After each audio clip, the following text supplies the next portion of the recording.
विघ्न बाधाएं तो जब कोई शुभ काम होता है तो थोड़ा बहुत होता है, लेकिन सारे विघ्न समाप्त हो जाएंगे, बाधाएं समाप्त हो जाएंगी और हम 60 पार जाएंगे।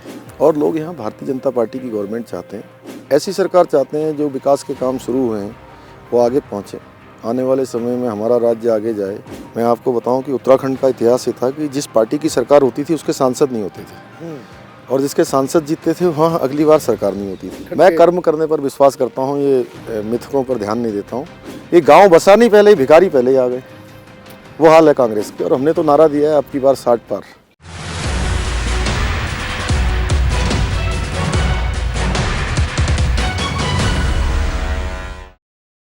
नमस्कार, कैपिटल टीवी में आपका स्वागत है। आज हम देहरादून में हैं, उत्तराखंड में हैं।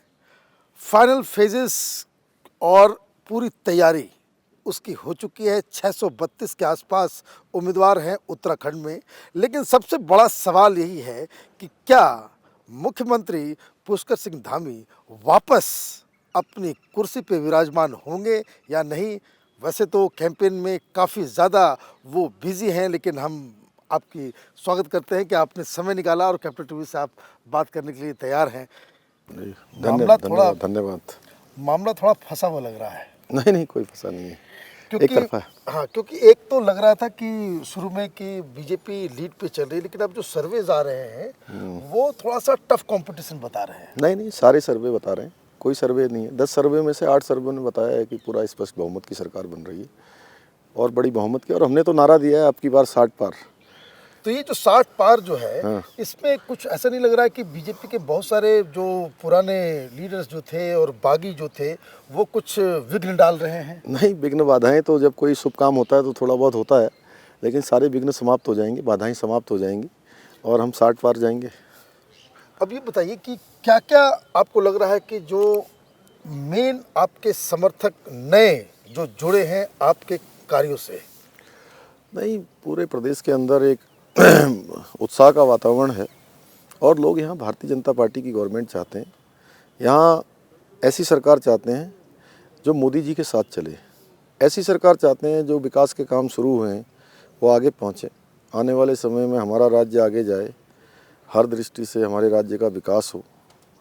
तो इस प्रकार की सरकार चाहते हैं, ऐसी सरकार भाजपा की सरकार होगी और मुझे कोई संशय नहीं है, मैं आश्वस्त हूँ कि बड़ी बहुमत की सरकार यहाँ बनने जा रही है। एक जो मुझे ये समझ भी नहीं आ रहा है कि मैं तो उत्तराखंड के बहुत सारे इलाकों में मैं गया और बहुत सारे जो योजनाएं जो सरकार की, केंद्र की भी और राज्य की भी, वो लोगों तक पहुंची है, लेकिन उसको लेकर के प्रचार प्रसार ढंग से नहीं हो सका। क्या आपको लगता है कि ये जो आप जो पिछले 1 साल में जो आप आए, जो सरकार जो हिसाब किताब चल रहा था उसको ढंग से हम लोगों तक वो पहुंचाने में थोड़ा सा नहीं गलती हुई? ये हो सकता है कि प्रचार में कहीं कोई कमी रह जाए, लेकिन फिर भी मैं ऐसा मानता हूँ कि आज एक एक जन ये जानता है कि मोदी सरकार ने किस प्रकार से काम किया है। और हमने भी उत्तराखंड के अंदर जो भी समय मुझे भी मिला, मैंने भी उसमें पूरे एक एक पल और एक एक क्षण लगाया है। इसलिए कहीं कोई संचय नहीं है। अगर कहीं प्रचार की कमी है तो जनता ही हमारा प्रचार कर रही है। हरीश रावत जी बोल रहे हैं कि कोई चीफ मिनिस्टर वापस जो है जीत के आया नहीं है। उनसे कहिए कि जब मोदी जी का समय आया है, जब से पूरे देश के अंदर सारे रिकॉर्ड बदले हैं, सारे इतिहास नए बने हैं और उत्तराखंड में नया इतिहास बनने जा रहा है। मैं आपको बताऊं कि उत्तराखंड का इतिहास ये था कि जिस पार्टी की सरकार होती थी उसके सांसद नहीं होते थे और जिसके सांसद जीतते थे वहाँ अगली बार सरकार नहीं होती थी। यहाँ 2014 में कांग्रेस की सरकार थी, यहाँ 5 सांसद बीजेपी के जीते। 2019 में बीजेपी की यहाँ सरकार थी और 5 सांसद फिर बीजेपी के जीते। आसाम में मोदी जी के बनने से पहले कभी सरकार नहीं बनती थी, एक बार सरकार बनती, दोबारा सरकार बनी। हरियाणा में कभी सरकार नहीं बनती थी, एक बार बनी, दोबारा बनी। उत्तर प्रदेश में 91 के बाद कभी सरकार नहीं बनी।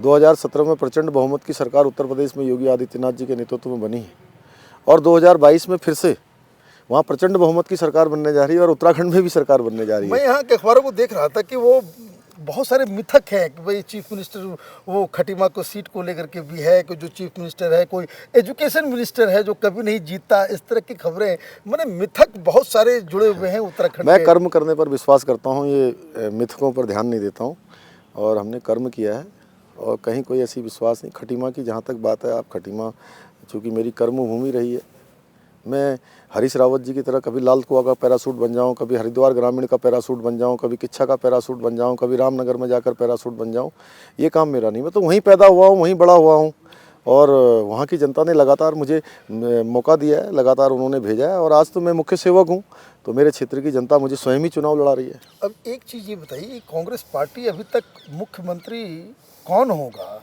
ये क्यों नहीं डिसाइड कर पा रही है? इतनी लड़ाई है, कैसे करेंगे? हरीश रावत जी जो कहते थे कि मैं पूरा मेरे नेतृत्व में चुनाव हो रहा है, वो खुद का ही टिकट नहीं ले पा रहे जहाँ से उनको चाहिए। रामनगर में बवाल मच गया, रामनगर में बवाल मच गया, दूसरी जगह बवाल मच गया, जहाँ जा रहे हैं वहीं बवाल मच रहा है। जहाँ आप खड़े हैं वहाँ भी एक बागी खड़ी हैं उनकी पार्टी की। हाँ। तो इसलिए उनके यहाँ कोई एका नहीं है, कई गिरोहों में बटे हुए हैं, कोई अलग है। देख लीजिए आप चुनाव प्रचार में, अभी कुर्सी तो कहीं दिखाई नहीं दे रही है, लेकिन कुर्सी की पहले ही जो है मार मची हुई है। और वो कहते हैं ना, जैसे ये गांव बसा नहीं, पहले ही भिखारी पहले ही आ गए, वो हाल है कांग्रेस का। अब ये बताइए कि ये जो रैली नहीं कर पा रहे हैं लोग जो है वो जो प्रचार प्रसार जिस तरह का होना चाहिए, इससे आपको एडवांटेज हो रहा है या उत्तराखंड जैसे माहौल में जहां डिजिटल पेनिट्रेशन थोड़ा सा कम भी है उसमें दिक्कत आ रही है? देखिए, चुनौती तो है, लेकिन हम अपना काम कर रहे हैं, हम अपनी बात जनता तक पहुंचा रहे हैं और पहले से पहुंचाते आए हैं।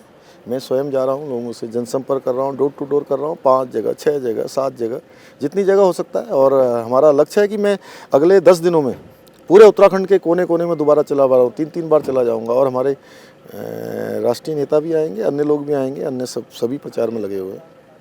आपका बहुत बहुत धन्यवाद। Thank you. आप नमस्कार।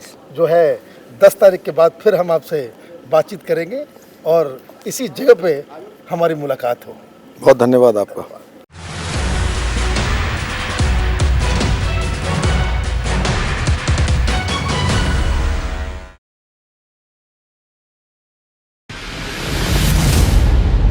मैं राजनीति करता नहीं, पर राजनीति को बहुत गहरे तक समझता हूं।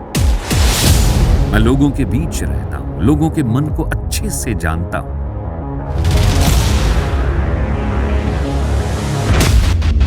पब्लिक और पॉलिटिक्स की हर नब्ज को खूब पहचानता हूं। संघर्ष की सियासत से सत्ता के सिंहासन तक मैं हर खबर से खरा सच निकालता हूं। ना कोई दौड़, ना कोई race. Capital TV, Uttar Pradesh.